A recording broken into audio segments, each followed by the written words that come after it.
8h54, a gente já volta aqui com o TV Mar News e a gente já volta fazendo uma análise, né? Observando mais uma análise de Arnaldo Ferreira. Vamos conferindo.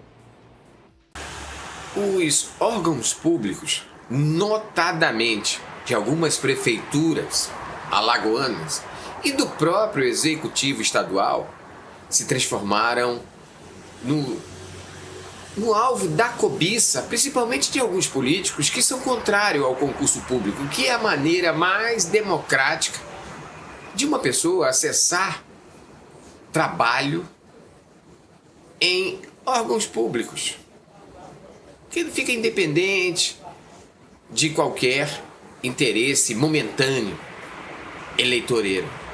Pois é, dá para imaginar que cabos eleitorais que ocupavam funções estratégicas em algumas das pastas do Executivo Estadual estavam vendendo vagas de trabalho para concursados que há anos esperam ser chamados e a vaga dele estava ocupada por um apadrinhado político. Olha que ponto nós chegamos.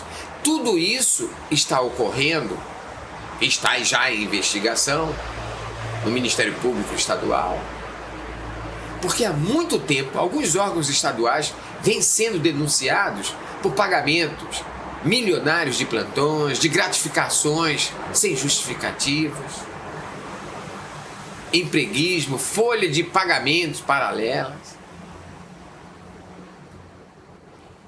Monitor que ocupa o lugar de professor. Monitor é um cargo improvisado para suprir vagas de titulares na Secretaria de Estado da Educação. Se a justiça fosse mais ágil e os órgãos de fiscalização e controle dessem um basta nesta impunidade, o dinheiro público certamente estaria mais preservado em todos os entes. Pois é, né, gente? E olha só, a Polícia Civil aqui de Alagoas cumpre mais uma fase da Operação Lego, que visa combater o desmanche de carros. Viderlan Araújo traz detalhes ao vivo para a gente agora.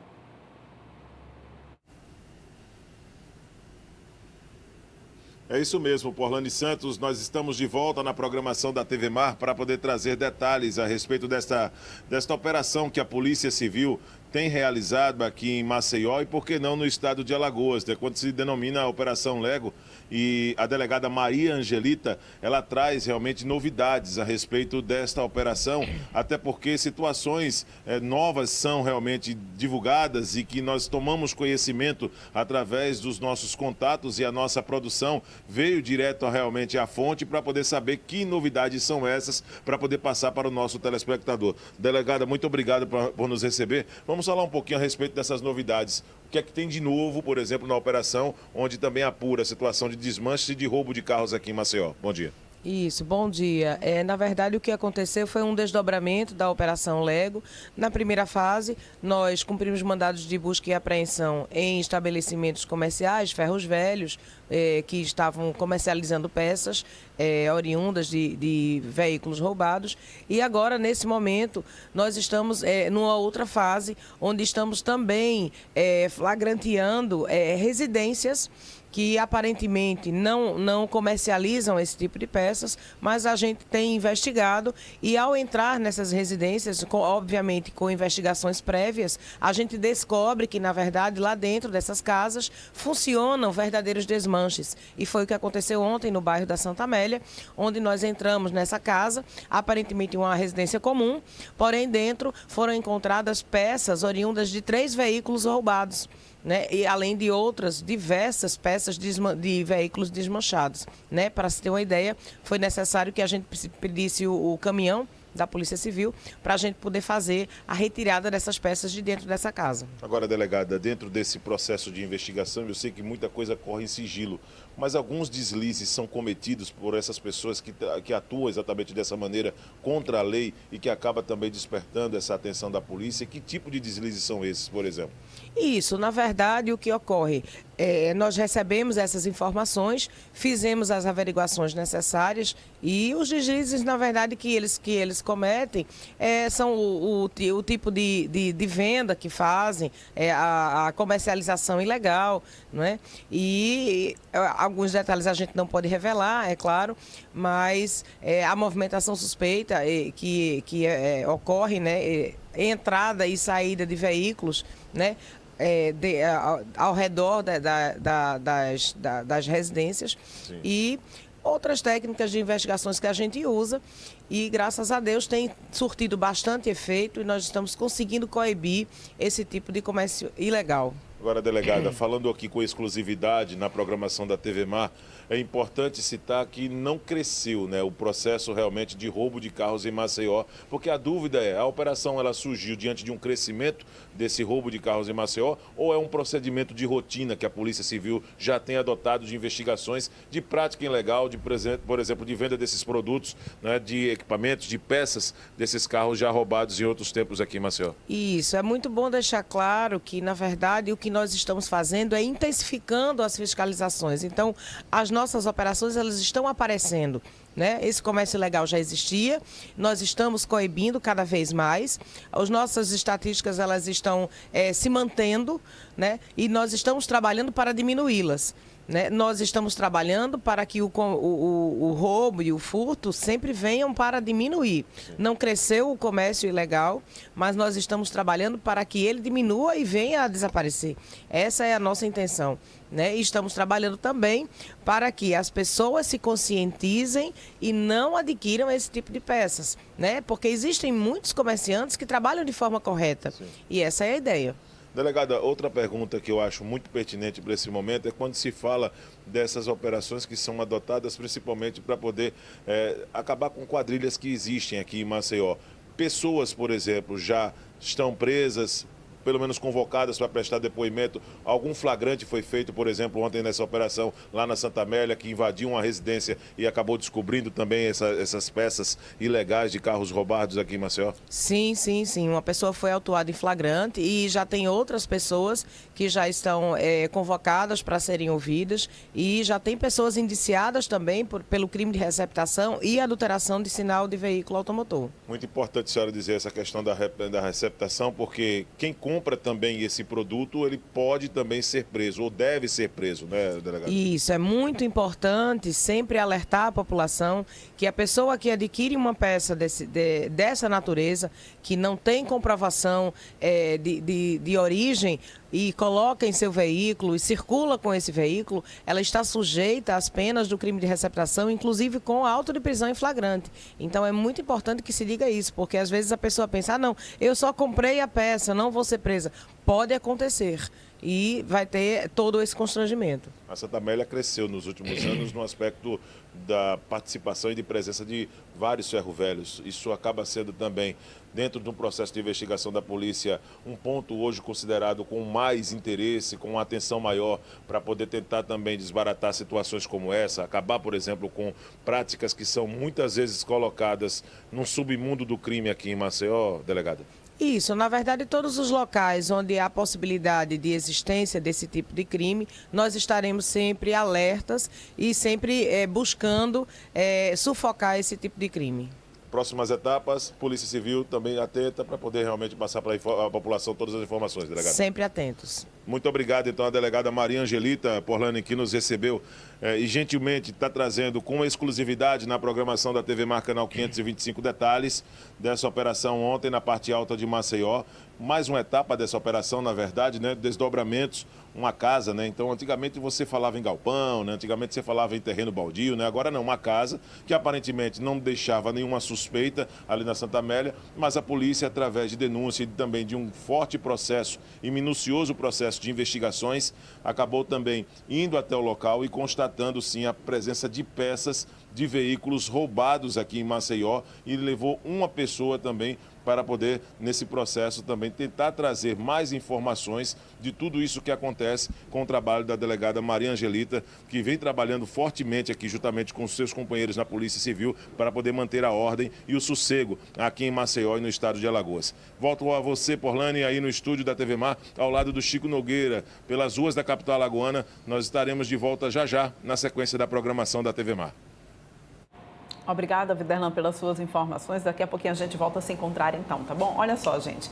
Vamos então para o nosso quadro Momento Seguro. Afinal de contas, hoje é quinta-feira, né? E a gente vem trazendo informações para vocês a respeito de seguro empresarial. A gente já falou sobre esse assunto aqui no nosso programa, mas é importante sempre a gente voltar a bater nessa tecla, principalmente quando a gente viu o que aconteceu lá na 25 de março, quando 80%, na verdade, né, das lojas foram fechadas por conta de um incêndio que atingiu a região na semana passada. É agora no nosso quadro Momento Seguro.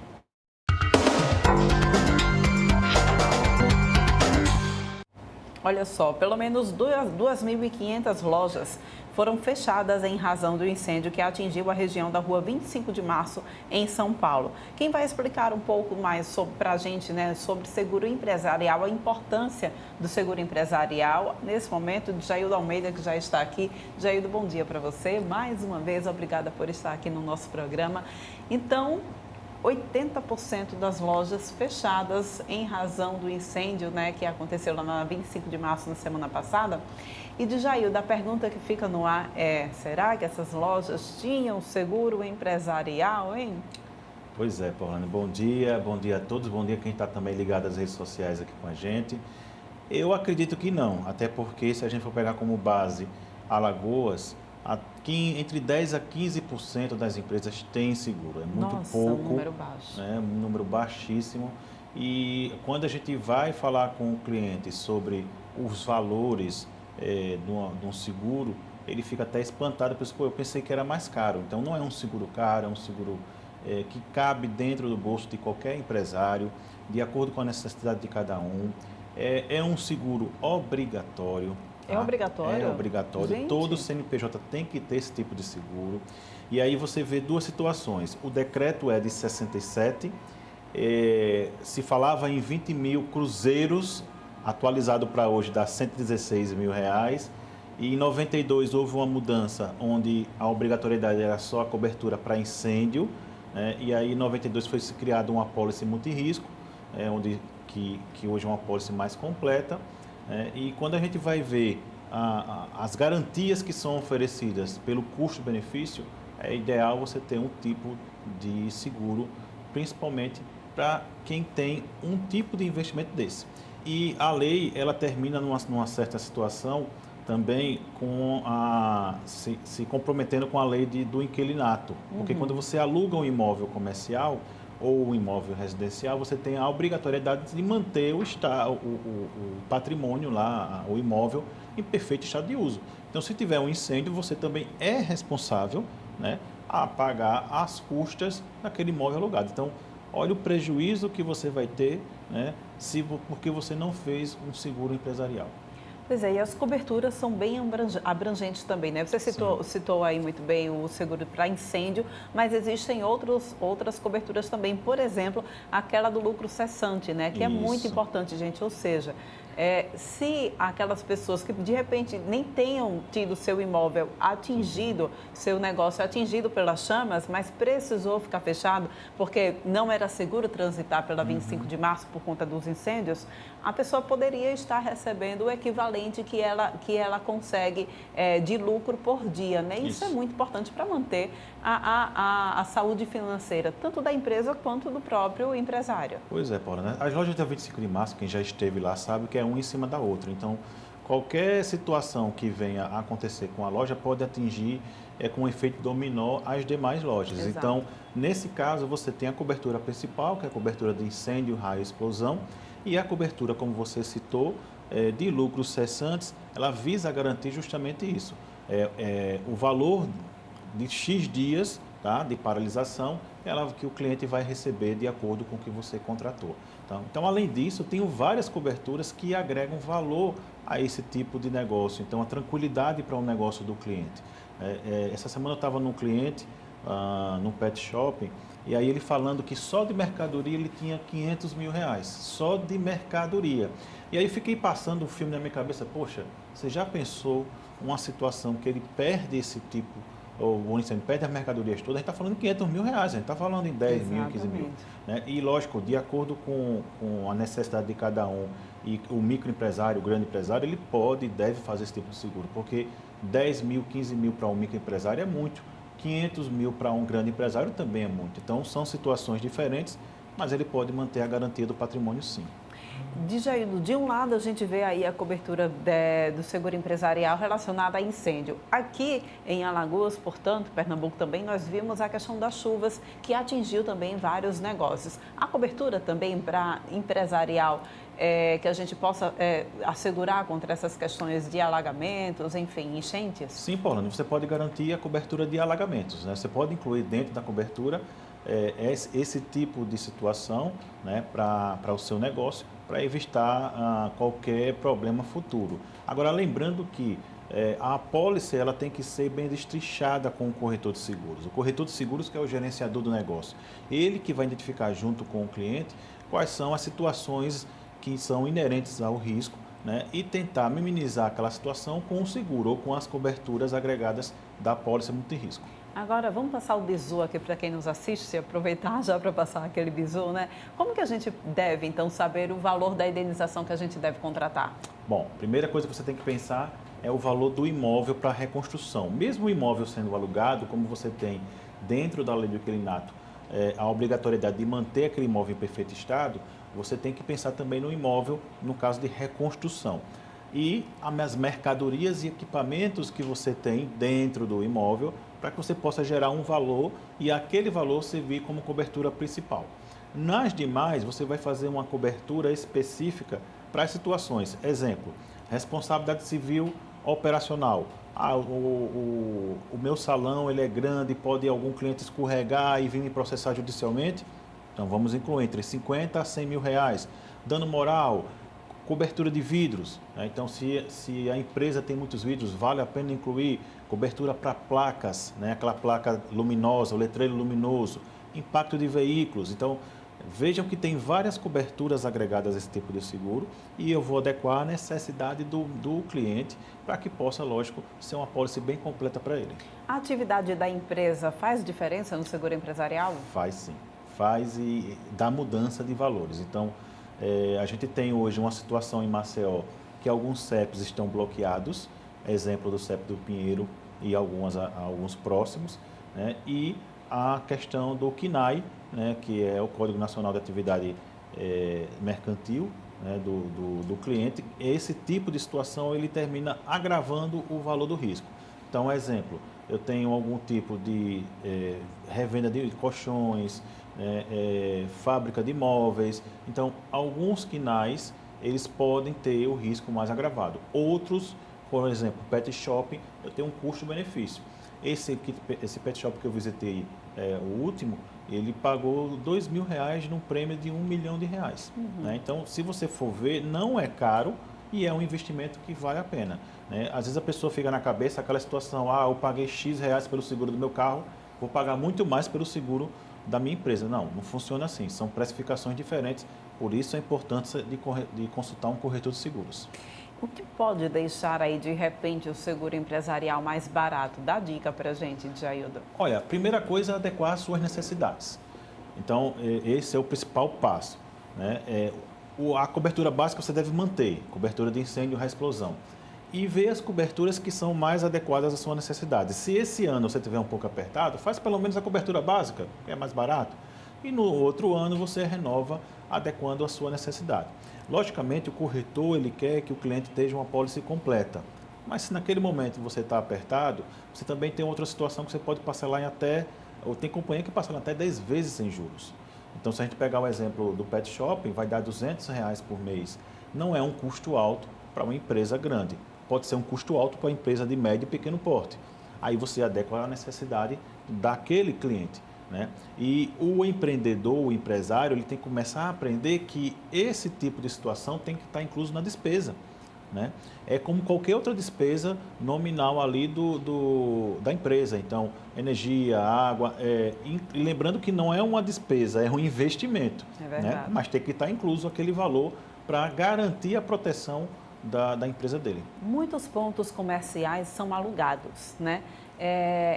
Como que você deixaria a dica, então, né? Aconselharia a gente a fazer esse seguro? Por exemplo, se eu tenho um imóvel que eu alugo como um ponto comercial e a outra pessoa já vem alugar, eu faço a cobertura, por exemplo, para vidros, né? E essa pessoa que está aqui, o meu inquilino, qual a cobertura que ele deveria fazer nesse caso? Então? Bom, se o proprietário ele faz a cobertura para o imóvel, tá? O inquilino tem que fazer a cobertura para o conteúdo, né? Ele pode ter essa situação. Ele pode ser beneficiado da contratação? Ele pode ser até beneficiado pela contratação do proprietário, porque tem coberturas que agrega assistência 24 horas, por exemplo. Ele pode ser beneficiado. Mas o ideal é que ambas as partes, proprietário e inquilino, eles decidam essa situação para quem vai ficar com o quê, tá?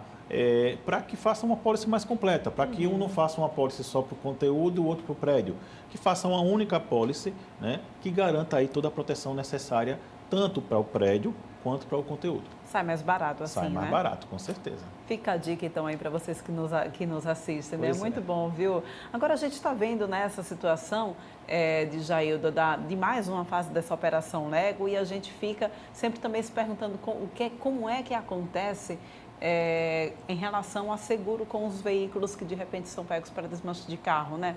Explica para a gente. Pois na situação de desmanche de carro, o que pode ocorrer, por exemplo, algum veículo ser clonado, né, acontece, é difícil, mas pode acontecer de um veículo clonado, a pessoa tentar fazer um seguro e vai identificar que aquele veículo é clonado, né? Então, a companhia avisa que aquele veículo não pode ser coberto, que já existe um outro veículo e, logicamente, o proprietário daquele veículo tem que procurar o vendedor para tomar as medidas cabíveis, né? Porque ele está andando com um carro clonado e pode ser processado por interceptação, né, de veículo roubado. Então tem que ter certos cuidados. Essas questões das peças que são peças de desmanche, as próprias seguradoras vêm brigando muito por isso, porque isso cria um mercado paralelo, alimenta mais um mercado de roubo de veículos e faz com que o seguro termine sendo agravado, né? Então quem compra a peça do mercado paralelo, desse mercado marginal, termina também cometendo crime e prejudicando todo mundo, né? Então, o ideal é que se tenha cuidado onde você for comprar essas peças, procure peças, lojas onde tenha peças de confiança para evitar esse tipo de situação. Muito bom. Então, esse foi o nosso quadro Momento Seguro de hoje. Semana que vem tem mais. Um oferecimento Jaraguá Seguros. E semana que vem a gente fala sobre como funciona e quando ser contratado em relação a seguro de eventos. Importante também, né, Vamos Jailda? falar sobre seguro de evento, bem bacana, um seguro diferenciado para quem faz o evento, deve contratar. A gente teve no evento semana passada do Dry Beef, aquele evento estava coberto, né? Ele tem esse tipo de consciência, então a gente teve o São João de Marcel também que teve esse tipo de cobertura, então esses eventos devem ter esse tipo de seguro. Com certeza. Muito obrigada, Jailda, mais uma vez. Até semana que vem. Até quinta-feira. Vamos para um rápido intervalo? Daqui a pouquinho a gente volta com mais informações.